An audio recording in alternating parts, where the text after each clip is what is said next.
So once a company's put itself in that situation and you arrive to take charge, tell us what happens.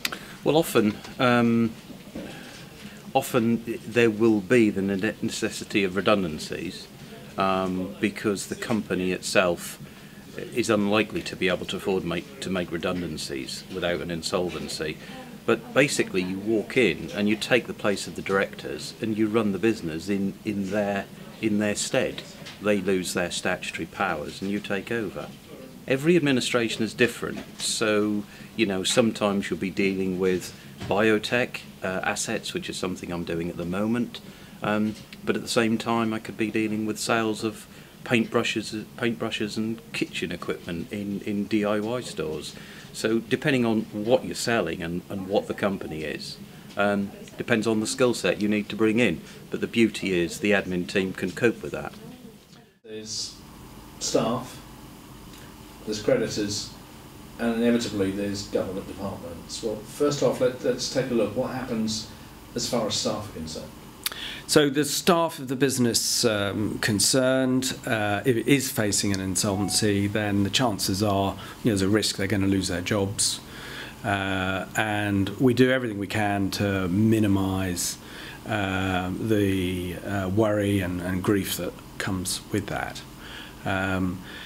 There's claims that staff can make for redundancy and pay in lieu of notice and arrears of any money they're owed from the government.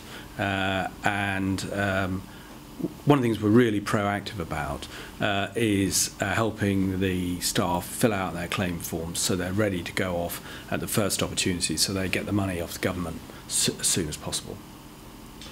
Creditors, I think, are probably the biggest worry for directors. There's a chance of the creditor in person turning up, especially if you've got retail premises, the bailiffs turning up. What is your role in dealing with what can be very angry people? So our role dealing with creditors is really trying to take the heat off the directors.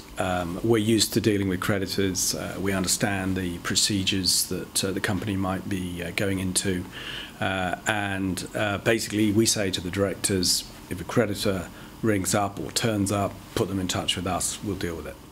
If a director wants to buy their business back off an insolvency practitioner, it's our job to get as much money as possible, but it's the director's job to pay as little as possible. And somehow we've got to meet in the middle and find a pragmatic resolution.